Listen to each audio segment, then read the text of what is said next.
Hello, everyone, and welcome to our Ask Me Anything about Diabetes Burnout. I'm doing the big smile because I'm so excited to welcome you all, but this is a hard topic, and it's a topic that I think we all need to be talking about. There is so much burnout around at the moment, and I think we're all feeling it. So first of all, I wanted to give a bit of an overview of what burnout is. Many of us have experienced it, but we don't necessarily know what the symptoms are. So the symptoms of burnout can be strong negative feelings, feeling overwhelmed, angry, frustrated about diabetes, feeling controlled by diabetes, a feeling of isolation or feeling alone with your diabetes, and the avoidance of some or all diabetes management activities, often coupled with a lack of motivation to change this behavior. This is from the Beyond Type 1 definition of burnout. My definition of burnout is diabetes. That's how I feel when I'm in a burnout stage. And it is so common. It's common for type 1s, it's common for type 2s, and it's not something that happens once and then doesn't happen again. It will often occur every year or a couple of times a year. It's a perfectly natural response to having to live with a chronic condition 24 hours a day, 7 days a week, 365 days a year, every year of our lives. So what do we do about it? That's what we are here to discuss today. And I say discuss rather than answer, because while it is an Ask Me Anything, and we have an amazing expert who I'm going to introduce in a moment, this isn't a topic that has an easy answer. It's more something that we can share techniques and tips and tricks that have worked for us. But I really want to welcome you and welcome you to ask any questions you have in the comments. We already have a lot of questions from when you signed up, but we are so happy to be here, particularly with our lovely expert guest, Kate Bristow. She is a diabetes nurse educator and a diabetes coach. She is actually one of the Libre coaches, diabetes coaches, and that's a reminder for anyone using the Freestyle Libre that you can sign up for free diabetes support on Libre Coach, and we're going to pop the link in the comments so you can sign up. It's super easy. You just point your camera at a QR code and you can sign up for free diabetes support. And Kate is one of the diabetes coaches on Libre Coach. Welcome, Kate. Thank you so much for being here with us. Thanks, Bridget, and thanks for having me. I think you summed up 100%. Diabetes is relentless. It can be overwhelming. It never goes away. And diabetes burnout is inevitable pretty much for everybody living with diabetes. Yeah. So it's a very relevant topic. Let's hope we can put some pointers in place, because it's an individual topic. So not every guide is going to work for every person, but let's just see what we can put in place. Yeah. And I think also just knowing, Sunny said, I'm somewhat able to breathe and feel less guilty knowing we all go through it. And Shanae is agreeing. I completely agree. Like, I just thought I was like a bad diabetic sometimes, because I just did. Sometimes you just don't care. And it's so much to not care about too. Like, it's the testing and it's the injecting and it's the choosing the right food and exercising and not indulging. And it all just, the weight of the responsibility, I think, gets overwhelming. And that's both for people living with diabetes and for the caregivers. I know we have a lot of parents on the call. Absolutely. Lots of people who registered who are saying, like, my kid's burnt out, I'm burnt out too. And it's a big so I personally hate that word, bad diabetic. I know. It's one of my personal worsts. No, it doesn't. Because diabetes is just hard work. So we've got to always be positive and give positive reinforcement. And absolutely. No such thing as a good or bad diabetic. No such thing as a diabetic diet. We mention that a lot too. 100%. Okay, so let's start. Got a bunch of questions from people who signed up and asked, and we're going to move through a couple of those. And then as people ask questions, we'll also bring those in. Zanele wanted to know, how should you motivate yourself to stay hopeful and resilient in managing diabetes? And you've just said now it's important to stay positive and give positive reinforcement. Have you got any tips for what you found helps? So for me, and I've done obviously quite a lot of reading and research, and I do this every day of my life, not from the point of a patient, but I help those dealing with diabetes. Adam Brown, who wrote Bright Spots and Landmines, he just summed it up. He said there are 42 different things that can affect your blood glucose, and not all of them are within your control.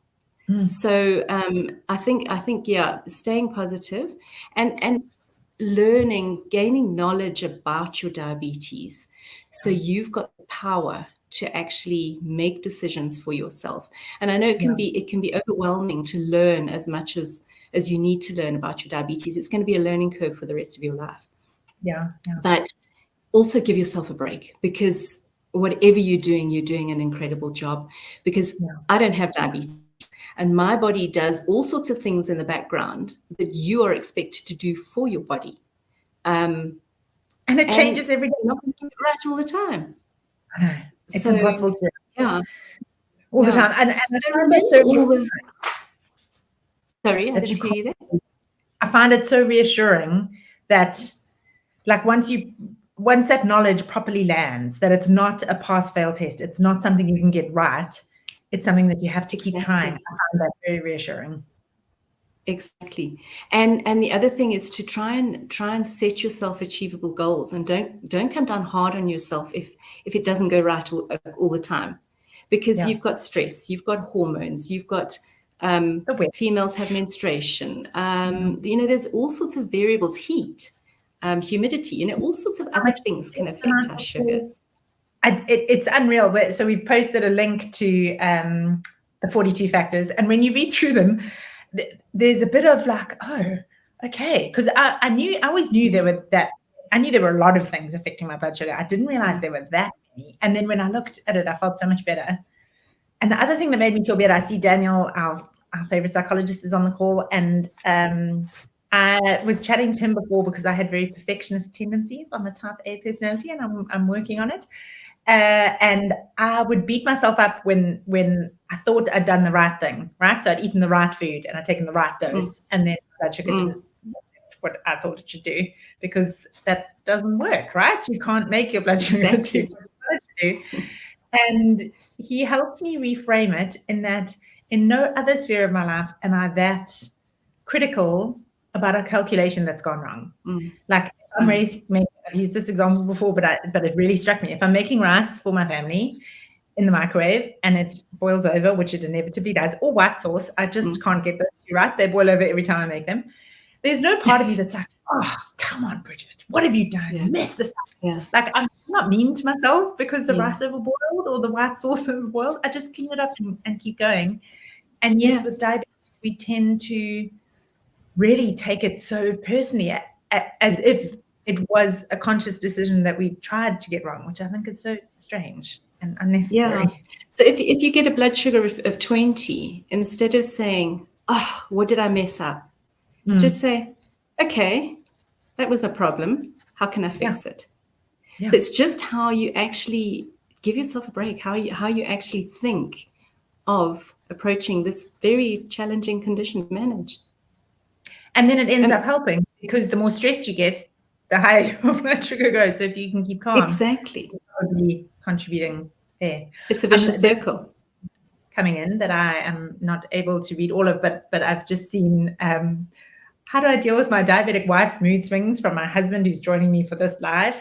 I mean, mood swings are a thing, right? And I think mood swings are a thing. I'm curious to hear what you say. My husband claims I don't have mood swings, and I'm gonna believe him.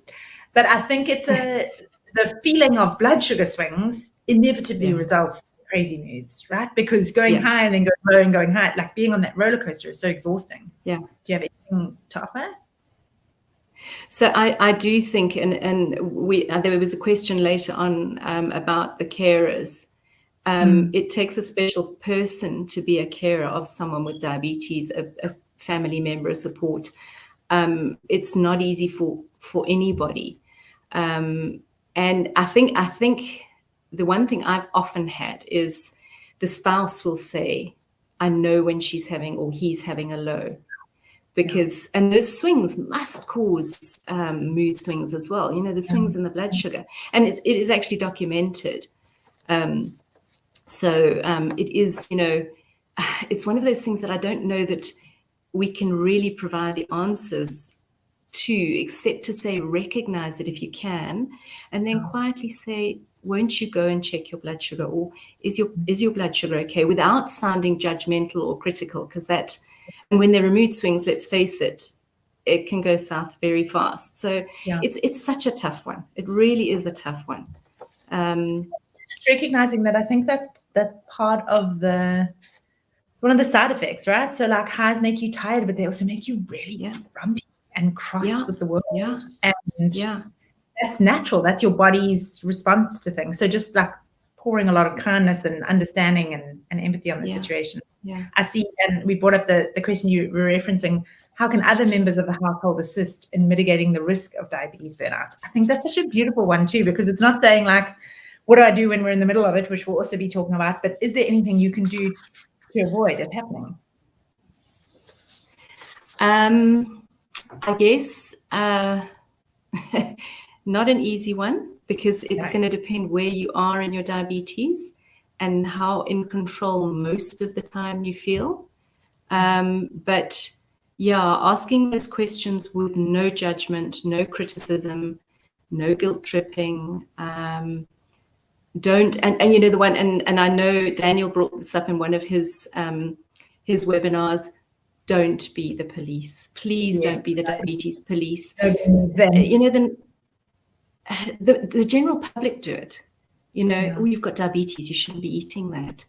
Who are we to judge? Who are we to judge? You know, and we don't know what the journey has been. Maybe they've had a completely 90% in target week, and this is cheat day. Like, just don't, even if it's not, I mean, we're also not supposed to say cheat apparently, but even if it's not 100% in target day, the thing that gets me is that anyone saying, should you be eating that, it's not taking into account how much thought has gone into that person with diabetes eating that. Like none of us, type 1 or type 2, are making casual choices about food. Even if we're on the outside making casual choices about food and not caring about it, inside we're like, okay, I'm just not even going to care about it. I'm just going to eat whenever I want. Like there's so much that goes into everything. And then having a question. Oh, yeah. I'll keep going. And so as question, sorry, you go. If you are the person with diabetes, it is important to try and learn to communicate and share how you are feeling with your partner, and share, you know, if they are maybe sounding a little bit judgmental or critical, and you're interpreting it, that share that. So communication for me is so important as part of the support. Yeah. Lorena's asked something that I think we all need to know. Sometimes burnout sneaks up on me as if I don't see it coming, and then I only realize it once I'm in it. How can I keep healthy tabs on it to prepare for it better? I love that. I don't know the answer. Because it's almost like, how do you notice when you're starting to get to the point of fatigue? And I think, so I can share in my experience, I take my foot off the accelerator a bit. So if I notice that I'm getting to the point where it's starting to feel exhausting, my time in range is starting to feel exhausting, I'm on the Libra, or if it feels like having to make healthy choices all the time is starting to feel exhausting, I give myself a bit of a holiday. So I don't check quite as much for a day, or I let myself eat whatever I want consciously, knowing that there will be a blood sugar price to pay, but it almost feels like a treat. I don't know if you... I think also just, and this is possibly where the support of a psychologist and a diabetes educator comes in, is being emotionally aware. And so being aware of when you are actually, you're dipping in mood, because we also all, and it's not mood swings, it's we all have emotional highs and emotional lows, and somewhere in between where we probably sit most of the time. So be aware of how you're feeling, and before you get to that point of burnout, try and communicate that and step in earlier. I love that. And actually, Francis has said, as a follow-up to Lorena's question, how do you distinguish diabetes burnout from general burnout? And I was just thinking, that's what it's about, right? Like in life, it's actually funny because Lorena's saying the same thing about like food choices. We should all be aware, diabetes or not, we should be aware of our emotional state. Are we sleeping enough? And it's that, to me, it's, if I'm not sleeping enough, things start going haywire. If I'm not having enough fun, things start going haywire. Like if I'm just a drudge and working too hard and looking after kids too hard and not doing anything lighthearted and unexpected. And if I'm eating crappy food because it just doesn't make you feel well. And so it doesn't. To me, they're so intertwined. The trouble with burnout, as we all know, diabetes burnout, as we all know, is that it's that sense of being in the drudge is just compounded by all the other daily tasks that we can't set aside. Yeah. And I think currently, because of where we've come out of with COVID and also interpersonal relationships, we're working more online, we're not seeing people as much. So, and I think we're social beings. So we do need to be seeing people. We do need to have those interpersonal relations. So burnout, I think, is a general thing in the population, but in diabetes, you've got the compounding responsibility of managing a chronic condition. It's the burnout happens. It gets to me. Kirsten said, seeing a psychologist once a month has enabled me to check in with my burnout level on a more regular basis. This helps to pick up on symptoms sooner for me. And I think that's such a helpful thing. We're going to be posting a link in a little while that kind of unpacks everything we've worked on with diabetes burnout so far and all the various podcasts and articles we've written about it and videos. And then there's also a link there to how to access mental health care if you're in the public sector, because I think a lot of the time that's a real challenge. Okay, then we move on to, please touch on how to identify, any go-to tip, we're taking it slow. Any go-to tips for handling a burnout? What do you recommend doing to help pull yourself out of the slump? So once you're in it, then what do you do? Claudia wants to know. Okay, so first of all, be gentle. Be gentle with yourself, because self-criticism is very damaging. Remember that burnout is natural. It happens to most of us, and particularly with someone managing a chronic condition. Reach out to family and friends, your psychologist, your diabetes team. So just be aware of the fact that it could happen, and your diabetes team needs to be your safe space. So if you are feeling judged by any member of your diabetes team, they're not part of your team. They're really not. And I feel very strongly about that. Exercise is a huge plus. So exercise increases our endorphins, our happy hormones, and just 20 minutes of exercise a day can actually get you into a different headspace. So if you feel that slump coming, it's often hard to exercise because you're kind of like, oh, why should I bother? But actually, if you can do it, it's a winner. I found that a huge difference to me, actually. And it's days, what's weird is that it's often days that I feel tired and hurtful that I'm like, oh, I'm not going to, my exercise is walking. And I'm like, oh, I can't be bothered at all, go for a walk. And if I make myself, which is usually only because I go walking with a friend and she won't let me cancel. If I make myself, then it's fresh air, right? It's fresh air, it's breathing more, it's a different headspace, it's literally seeing different things, and then it's the endorphins that kick in afterwards. And I think your comment about walking with a friend, having that accountability partner and someone to do it with, it fills more buckets. So, and I think that the sharing element of it is so important. I love what you were saying about the diabetes team needing to be on your team, and I think there's probably still a bit of a hangover these days of top-down doctor knowing everything, person with diabetes having to obey and submit their results and hope that they passed. And I think if you do still have a relationship like that with your doctor, it's time to potentially look for a new doctor or try and forge a different relationship with them. And I think the understanding is coming with doctors because they're recognizing that people living with diabetes are studying it 24/7 as we live it. And so our lived experience is very valuable and very strong. But it is so important to be able to share with people, family, friends, doctor, diabetes team, that you're struggling, and to not have it met with any kind of judgment, to just have it met with like a warm hug of understanding.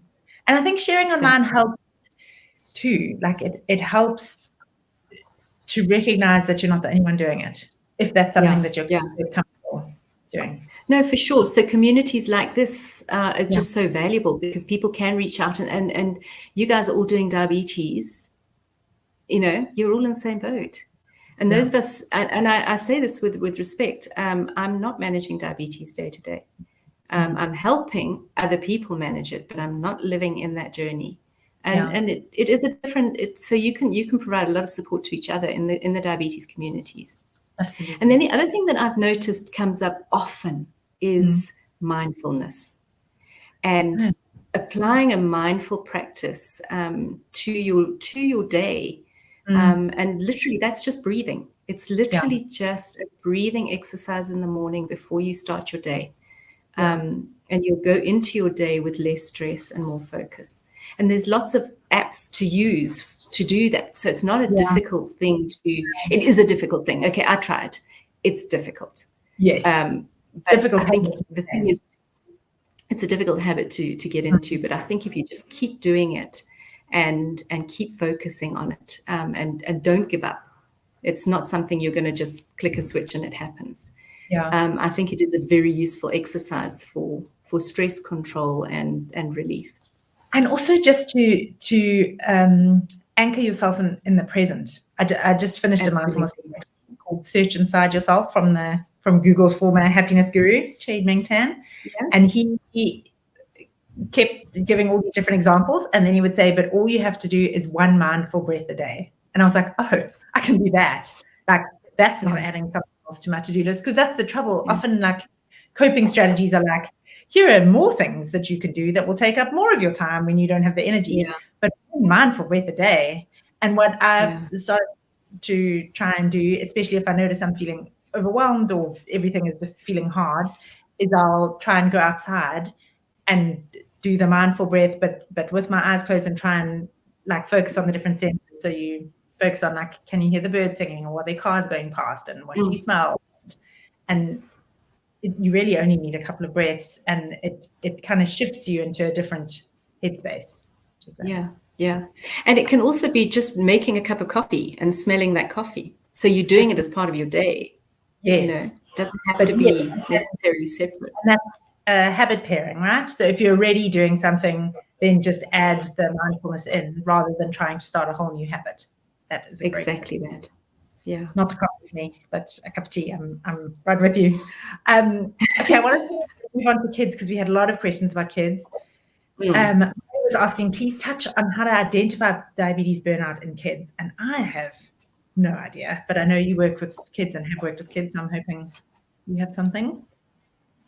Yeah, I think it's a difficult one. I think often it's a resentment of taking care of yourself, or they just stop testing, or they miss doses, or they change the subject when they're challenged on their dietary aspects. They may be moody, they may be slightly rebellious, defiant. It's really, and I guess expressing frustration. They just, sorry, my phone. I didn't understand that. Excuse my phone. Nobody understands it. It was actually quite good timing on her part. And what about little kids? Do little kids get burnout, or are the parents? I think both parents and children will get it. I mean, can you imagine having your finger stuck 8 times a day? That's just a mom. Do I have to do this again? No. And another injection. So I think they'll probably verbalize it. And another injection. Do I have to? Do I really? Can I not go and have that burger with my friends? No. And it's so funny. So much of the time, injecting is so much part of my day. So the Libre has made a big difference that I don't have to prick my finger, but injecting, I don't notice most of the time. And actually, weirdly, so my kids are 8 and almost 6 now. And I said something about jabbing. We call it jabbing, injecting, the other day. And my son was like, oh, but you don't jab anymore. And I was like, what are you talking about, buddy? I'm injecting like 4 times a day at least, more if I snack. And he was like, oh, I didn't notice. And I'm like, I'm doing it right in front of you all the time. But it's become so commonplace. But then every so often, I have this moment where I'm like, oh, I have to do this again. Or it hurts, or it's like awkward. And I feel so sorry for myself that I have to do this again and again and again. And then I quickly don't go down that path because there lies bad things. But it is exhausting. And what about teenagers? We had a lot of questions, particularly about teen boys and hormones and teen boys not caring about diabetes management at all, which I can imagine is the most classic teen rebellion. Any tips for there? Okay, so I have to, the pronunciation of this one gets fun. I did a little bit of research, because having with the nursing, teenage brains are different from adult brains. So teenage brains, teenagers can't do judgment. So we function from our frontal cortex as adults, and which means we are able to judge. Good judgment, and we're aware of long-term consequences. Teenagers function from the amygdala. I always get this wrong. Amygdala. Okay. That one. And it's the emotional part of the brain. So they're thinking and feeling at the same time. So they're not always able to actually judge poor choice, and so it's not entirely their fault. Yeah. And we put a hell of a burden on our diabetic teens, because they have to. We have to encourage them to take responsibility earlier, and it's tough. They want to be part of a friendship group. They're still afraid because they know the consequences of not testing, not injecting, ignoring their diabetes. They know they may be scared of injections. They're definitely scared of being hospitalized, because there will have been hospitalizations in the past, possibly. So there's a lot of other stuff going on in our teenagers' minds behind the scenes that they may be, they're challenged by, and maybe not able to verbalize it. But then there's also peer pressure, wanting to fit in with the friendship group, bullying possibly, and teasing. So there's a lot going on. And I think the most important thing with teens is to try and just keep that channel of communication open with them. And they don't feel judged, and they don't feel criticized, that they can come to, and this comes back to your diabetes care team as well. They need to be able to feel comfortable, and not like every visit is going to be an exam or a test. And it's the same with their loved ones. Their loved ones need to be there to support them, and they need to feel emotionally safe. And I think that's really, really important. Absolutely. Renique's asked, I hope I said your name right, Renique. Do you think it's important for parents to give their diabetic child some responsibility in managing their own diabetes? That must be so hard to do, though. I do. I think that, unfortunately, making diabetes is one of those conditions that we do encourage kids to become more responsible more earlier. So I do think it's important, and I think that they need to be involved in their own, in some of the decision making with guidance. But again, I think this was from Adam Brown's book, but it was not, or possibly Rosemary Flynn. I used some of her research as well, but not how. Let's do your injection. It's, we've got to do your injection. Where would you like to do it? Oh, that's nice. So you're almost putting the ball in their court. But yes, I do believe that the kids, they have to be empowered to make responsible decisions and rewarded for it. So some goal setting, and it's a slow process, and you can't overwhelm them, but also give them the information about their diabetes.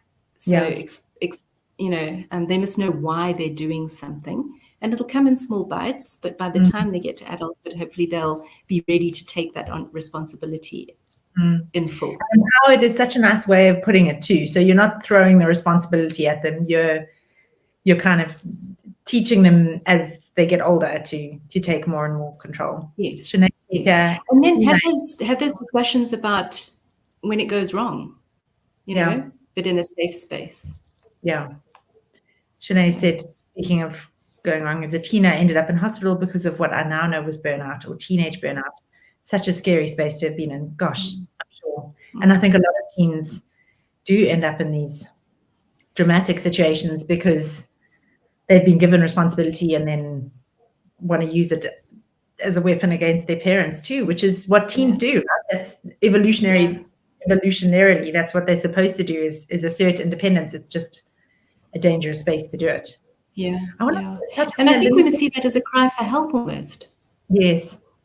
You know, if they're making poor choices, maybe it's a cry for help. They're actually just feeling tired and burnt out, and maybe then, again, not a parent of a type 1, but give them a little bit of a holiday from their diabetes. Cut down the number of tests a day. Take away the carb counting. Do it for them for a few days, and just give their brain a break. Maybe that would be an option. I don't know who it was now who said. We recently posted an article on Sweet Life about a type 1 mom who has a type 1 daughter. And she said every so often her husband just gives them both a break and she doesn't have to do anything. And he calculates everything and figures out what they're going to eat. And I was like, that's just remarkable. And I can feel what a relief that would be to just not have to think about it for a day. Yeah.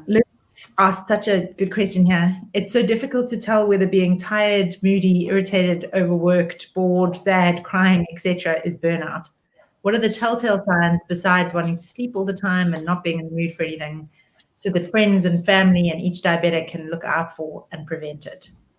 And to me, I think that the telltale signs specifically for diabetes burnout are a general fatigue with diabetes management.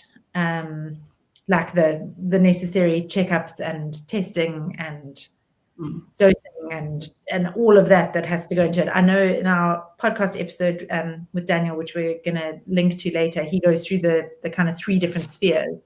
But I don't know, in your experience, if you've noticed, are there any recurring signs that people show when it comes to burnout? I think probably that just, I can't do this anymore. I'm so tired of doing diabetes. It feels like a cloud over your head that you just don't want to do diabetes. Pretending it's not there, avoiding your doctor's appointments, avoiding, not testing. Testing because maybe bliss. Skipping doses. It's a so tough one. This leads us into Sandra's question. The denial of having diabetes has a huge influence with living a healthy and normal life. Every person is not mentally strong enough to deal with something like this. Then what? I think that's a huge question. Everyone is, you have to be mentally strong enough because you don't have an option. But denial is so appealing, as you were saying, skipping injections, not testing, pretending you don't have diabetes, eating whatever you like. And how does one move on from denial? I think from what I've heard, it often happens kind of soon after diagnosis. So, diagnosis of diabetes is a big diagnosis. And denial is often one of the very first emotions. So it's like, it's no big deal. There's more serious things out there. Why bother?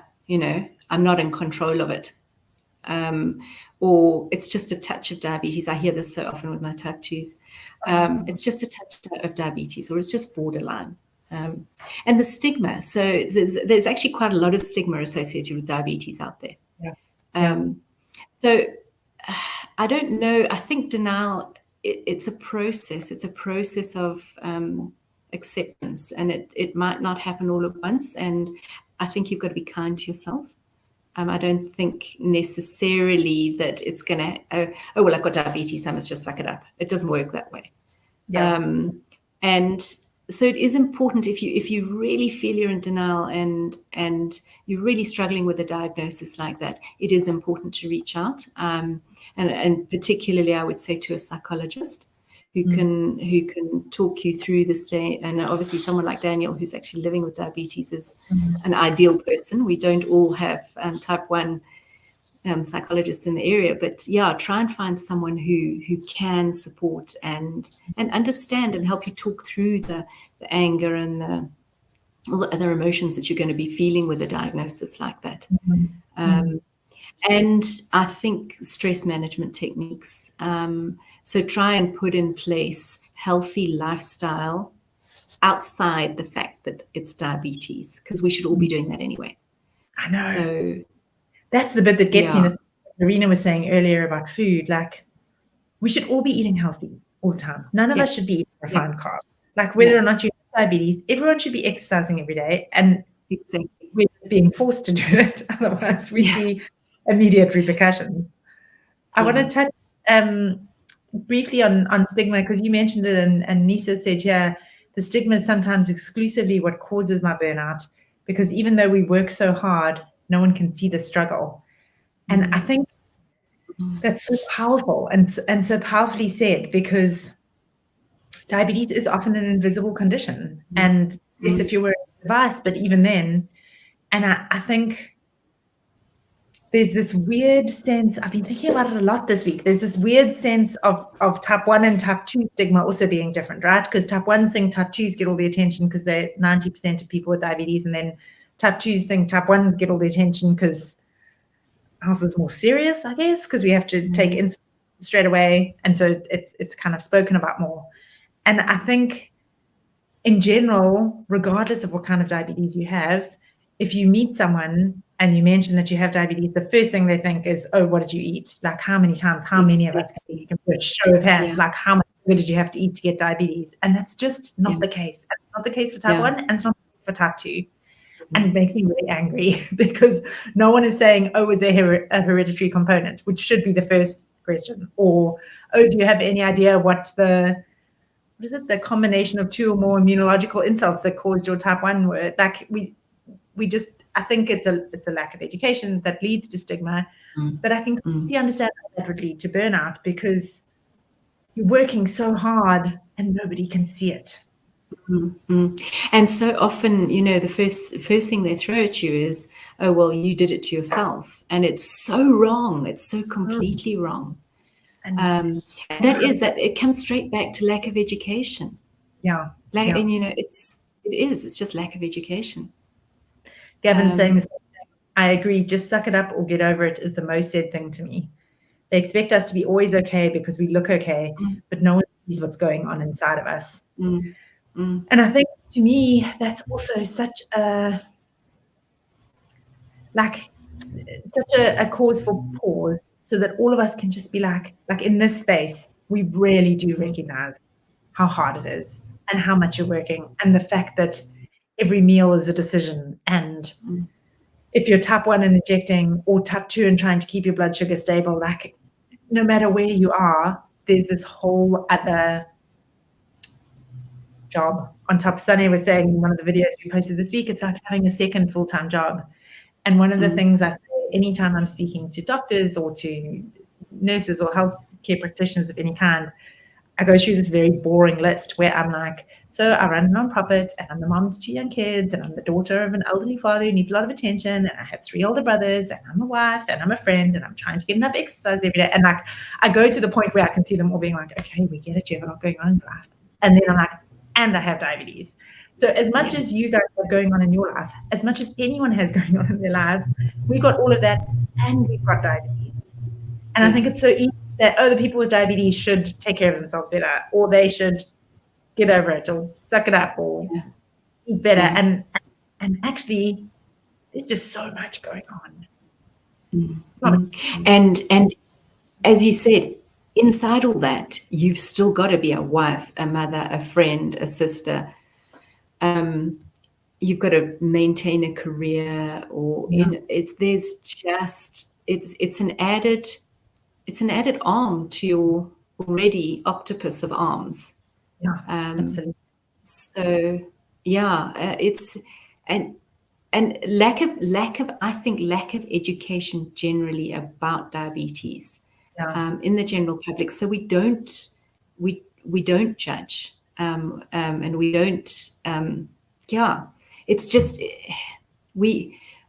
who are we to actually step into those shoes? We can't, because we're not doing it on a day-to-day life like our type 1s or our type 2s are. Absolutely. And getting it wrong is just it goes with the territory, and it's not a negative. It's just a blip on the horizon.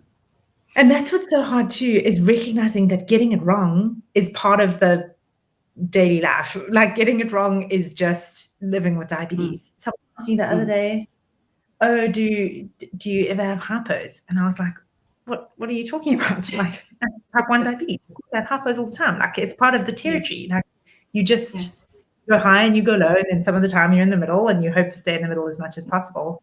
But I think it's our language. We're doing a big campaign around language next year, because it's our language around it that's also difficult, right? We need to stop saying like getting it wrong and judging high HbA1cs and grading ourselves on how well we're doing, and if we're testing enough, like it's all of that.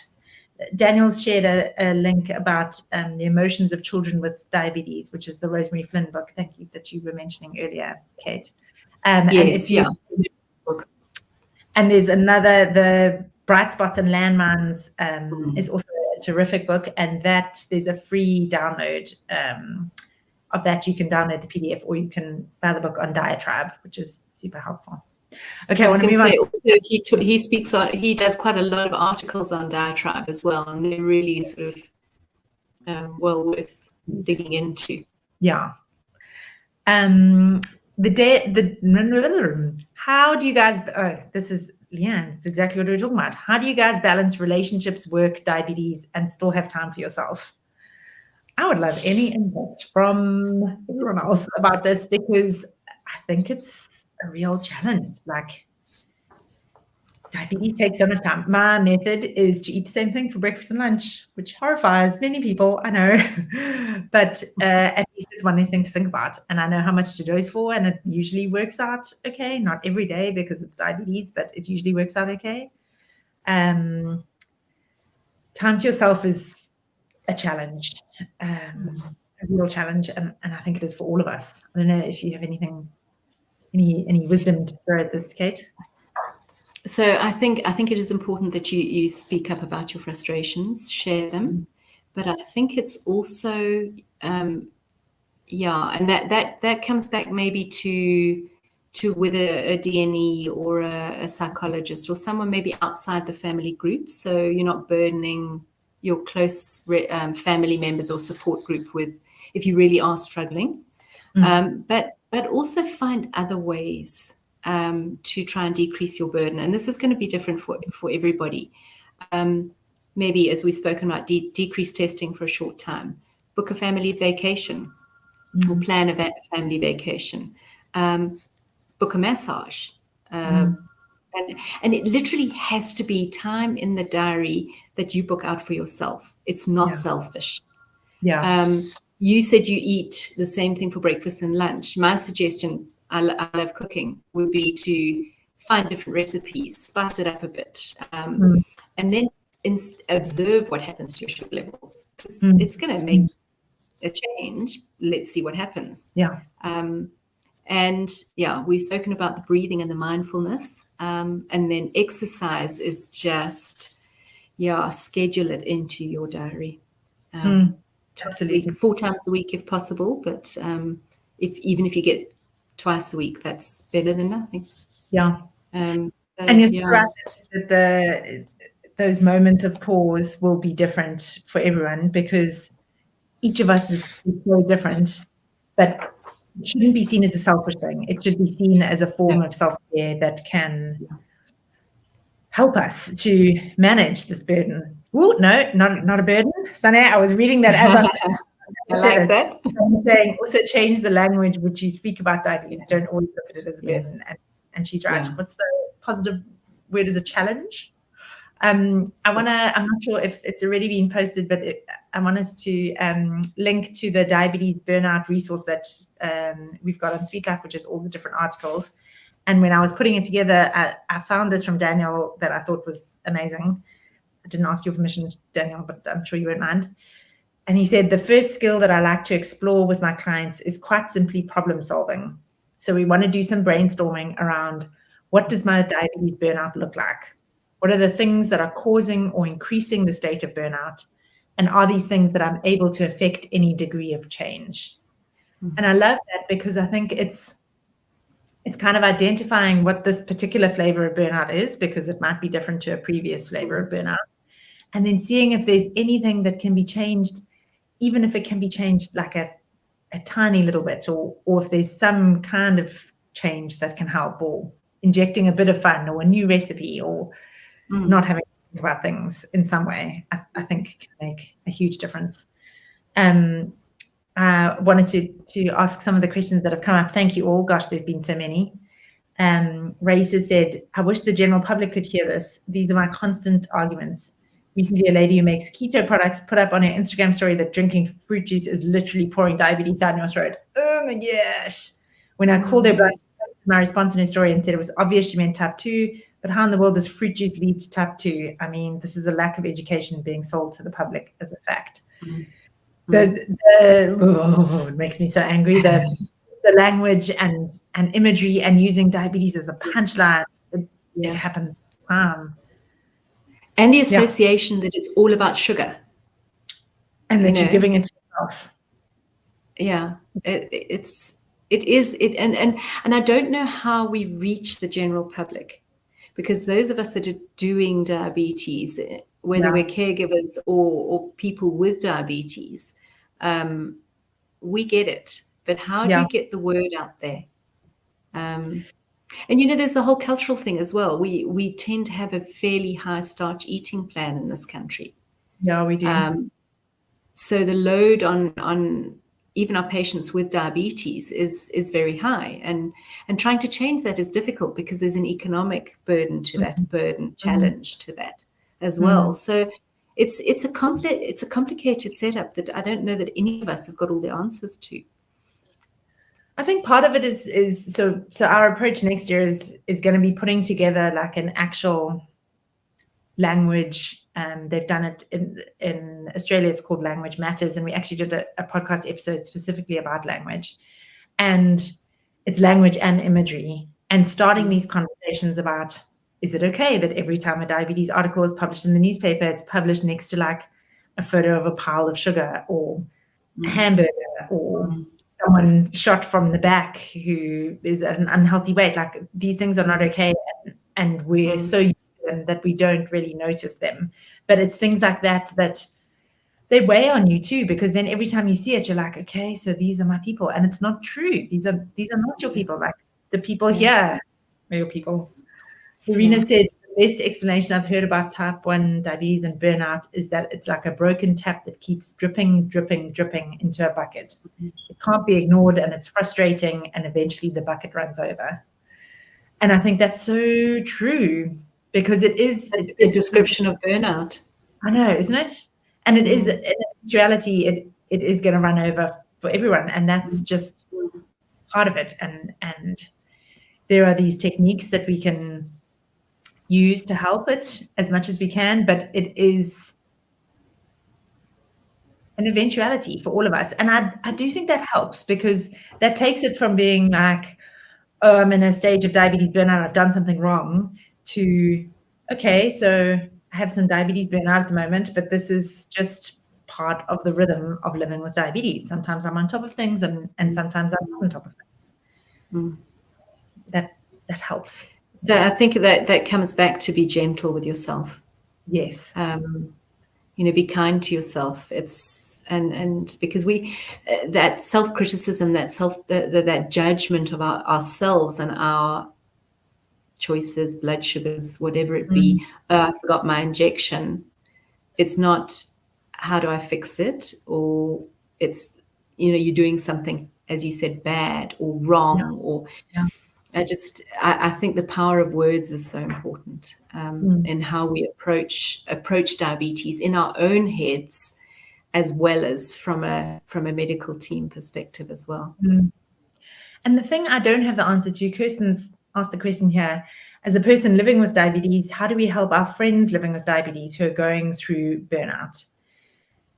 And I think that is such a challenge. And I'd really love anyone who has ideas to post comments, because when we were putting together this article that had all our best advice, so we've done podcasts and videos and articles about how to deal with burnout, but there's not a hell of a lot about how to help others deal with burnout. And I think my opinion is that that's because it's so personal, right? So you can't really reach out and drag someone out of the swamp.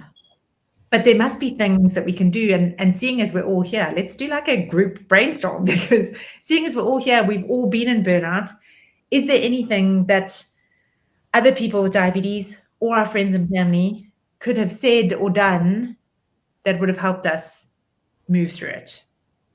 Buddy system, Warren's saying, could that be an approach? I like that. Like the scuba diving thing, you don't leave anyone underwater too long. I love the being gentle and kind to yourself, and that we all have to be kind to each other.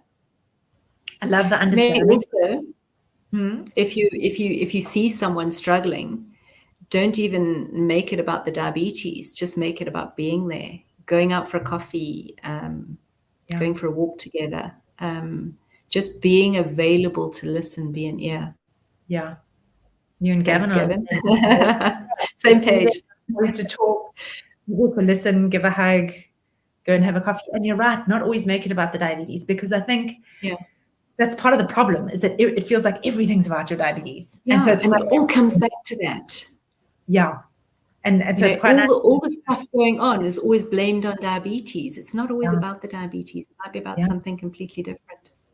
Sunny said, allow your friends to go through it, but also remind them not to be too hard on themselves. When you're aware that my friend said they're over it 2 weeks ago, check in with them, not in a pushy way, but try to get them back again. That is very helpful, because it's also your accountability, right? So you don't want to let people completely fall off the wagon for too long. And Kirsten said the same thing. I check in with them a couple of days apart to see how they are. Daniel saying support groups, both formal and informal. I think we need more support groups. I don't. So important. Yeah. Sunny's saying sometimes just knowing that there is someone else going through it and who understands helps tremendously. That's very true. Kirsten saying let them vent. These are such good suggestions. I'm going to steal them all for an article. Geordie said, for me, it was reminding yourself that one bad blood sugar is a moment in time and doesn't have to negatively impact your whole day. Yeah. That is so important. So hard, though, but so important. I remember seeing an illustration once of like a dark colored dot, and then it said, this can be the rest of your day, and it just like pulled it out into a line. Or it said, let it just be there and then move on, and the different colors. So I think maybe that's where the mindfulness comes in, is you're mindful of the fact that was maybe not such a great blood sugar, but it's one in however many others you're going to do in a day. So be mindful of the fact of how you are actually talking to yourself about that blood sugar. The bad blood sugar. That wasn't such a great number. Yeah. Let's move on. Let's move on. Use it as a learning curve rather than a hit on yourself emotionally. Because then you've got to recover from it emotionally as well. Exactly. Just being able to say out loud, I'm not okay, already helps a lot, especially to your spouse or best friend. It helps them understand your frame of mind and how to support you. Rian said, support is difficult to find. I'm living my journey on my own right now. I'm sorry to hear that, Rian. You're not, but I know what that feels like. Shanae said, a support system. I'm on a type 1 WhatsApp group, and just being able to share with a group who knows what I'm going through helps. That is awesome. Daniel asked them more about what they're going through. My favorite question to start a discussion, credit to Prof. Bill Polonsky. I love that you like credit people for a question, is what do you hate most about diabetes right now? That is a terrific question. Yeah, that's a good question. Mindfulness is so valuable in this context. I think what's so great about what you hate most about diabetes right now is that it gives permission to vent.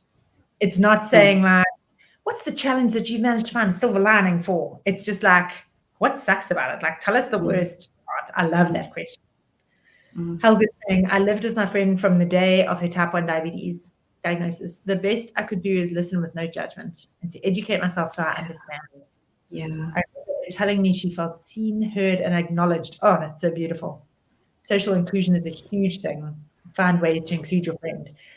That, yeah, seen, heard, and acknowledged. What more can any of us ask for in life? Yeah. Another thing that came up in quite a lot of the reading I was doing was include your family and your friends with some of your visits. So they actually understand the background and understand a bit more about diabetes. Because again, understanding is what it's all about, because then you can move in from a position of no judgment. I remember Suzanne saying, I'm not sure if she's on the call, but saying that her husband would look at her graphs, her Libra graphs, and be like, but what's going on? Like, why are they going up and down? And she was like, no, it's fine. They're mostly in range. It doesn't matter. And he was like, oh, I don't know. It doesn't look so great. And then he went with her to the doctor, and her doctor was like, you're amazing. Look how well you're doing. He was like, oh, okay. Yeah. But what frame of reference does anyone have? Like this, if you don't know, you don't know. Yeah. And let's face it, those graphs can be scary. Yeah, I like it when they stretch out. My favorite is the 90-day one, because then it's just like a gentle river. I'm saying also, perhaps, I'm sure I'm saying your name wrong, Tony, maybe? Also, perhaps not to think about good or bad numbers, but rather a reading that tells you what to do next. Yes, and that's also why we should be saying, check your blood sugar, not test your blood sugar. And I think that stuff makes a difference. It like reframes the way you're thinking about things. Guys, these are such good suggestions. I don't know how to start support groups better. I know Diabetes SA has real life support groups, and I feel like we could do online support groups. I suppose this is kind of a support group, except not everyone's getting a chance to talk, so that doesn't count. Last comment from Geordie, and then we're going to have to wrap up. In my master's research, a big shift has been what is called people first language.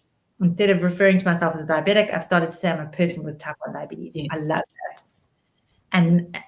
And even the living with type 1 diabetes, and it's so funny because I didn't get it until I was editing the Diabetes Charter we wrote the Diabetes Alliance last year. And the difference from saying the diabetics XYZ to the people living with diabetes, then you're like, oh, they're not just diabetics. They don't just have this like stamp on them. They're people who are living with a condition, and living with it adds a lot of complexity to their lives. This has been... It takes away that label. Absolutely. Absolutely.